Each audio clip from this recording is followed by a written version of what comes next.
बांग्लादेश में आरक्षण विरोधी आंदोलन हिंसक होने के बाद पीएम शेख हसीना ने सोमवार 5 अगस्त को इस्तीफा दे दिया। सेना प्रमुख जनरल वकार-उज़-ज़मान ने इसकी पुष्टि की और उन्होंने ढाका में प्रेस कॉन्फ्रेंस में कहा कि अब सेना अंतरिम सरकार बनाएगी और मैं इसकी जिम्मेदारी लूंगा। उधर ढाका में हालात बेकाबू हैं। सेना प्रमुख ने लोगों से शांति बहाली की अपील भी की है और उन्होंने कहा कि हम हालात काबू में ले आएंगे। करीब 4 लाख लोग सड़कों पर हैं। इस बीच सेना अध्यक्ष वकार-उज़-ज़मान ने ये ऐलान भी कर दिया है कि वो देश की जिम्मेदारी ले रहे हैं। बांग्लादेश सेना का सरकार के साथ एक जटिल रिश्ता है, लेकिन क्या ये सेना इतनी सक्षम है?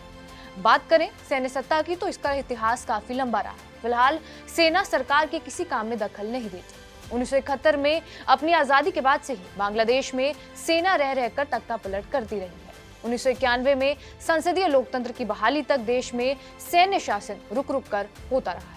सेना ने राजनीतिक संकटों के दौरान हस्तक्षेप भी किया है। 2007 में जब एक सैन्य समर्थित कार्यवाहक सरकार की स्थापना हुई थी, तो इस बार भी बांग्लादेश में कुछ वैसा ही हो तो अलग नहीं होगा। हालांकि सेना राजनीतिक मामलों में इतना ज्यादा प्रभाव नहीं डालती है, लेकिन अभी कुछ ऐसा दिखाई जरूर पड़ रहा है। बांग्लादेश के राजनेता भी अक्सर सैन्य हितों के बारे में सावधानी से चलते हैं। इसी बीच रिपोर्ट्स ये भी आई थी कि सेना के कुछ आला अफसर लगातार शेख हसीना को सत्ता से बेदखल करने की योजना बनाते रहे हैं। शेख हसीना ने शुरुआत 2009 के साल में की थी। जब उन्होंने सत्ता संभाली थी तो सत्ता सैन्य समर्थक कार्यवाहक सरकार के पास ही थी। बांग्लादेश में सैन्य सरकारों का इतिहास रहा ही है।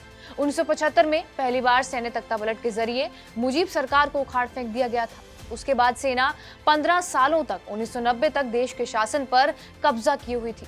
और रक्षा बजट की बात की जाए तो बांग्लादेश की सेना का रक्षा बजट भारत और पाकिस्तान के बाद दक्षिण एशिया में तीसरा सबसे बड़ा बजट है, यानी कि रक्षा पर सालाना $3.8 बिलियन ये खर्च करता है, जो कि तकरीबन 300 करोड़ रुपए, यानी कि बांग्लादेश की सेना पर काफी पैसा खर्च होता है। बांग्लादेश की सशस्त्र बलों में 3 मुख्य शाखाएं शामिल हैं, जिसमें बांग्लादेश सेना, बांग्लादेश नौसेना और बांग्लादेश वायुसेना है। वो रक्षा मंत्रालय के तहत काम करते हैं और इसमें राष्ट्रपति कमांडर इन चीफ के रूप में काम करते हैं।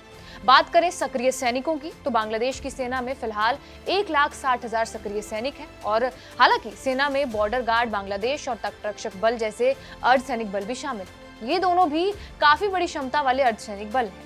बांग्लादेश के chief of army staff general Waker-uz-Zaman हैं और उन्होंने 23 जून 2024 को ये पद ग्रहण किया था। उन्हें 20 दिसंबर 1985 को इन्फेंट्री कोर में कमीशन हासिल हुआ था।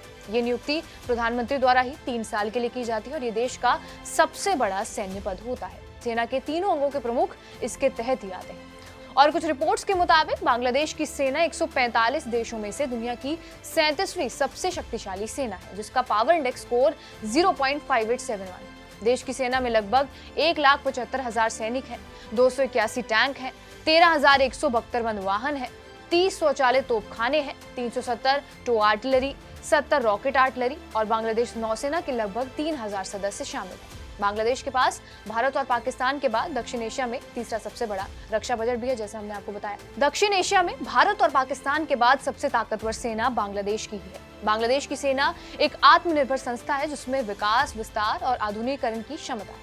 वो बांग्लादेश में स्थिरता बनाए रखने के लिए लगातार बढ़िया काम करती रही है और उसकी थल के साथ जल और वायु की क्षमता भी ठीक ठाक है। बहरहाल अब देखना होगा कि बांग्लादेश में किसकी सरकार बनती है। आपका इस वीडियो पर क्या कुछ कहना है, हमें कमेंट बॉक्स में जरूर बताएं। बाकी देश और दुनिया की तमाम बड़ी खबरों के लिए बने रहे हमारे साथ TV9 डिजिटल पर।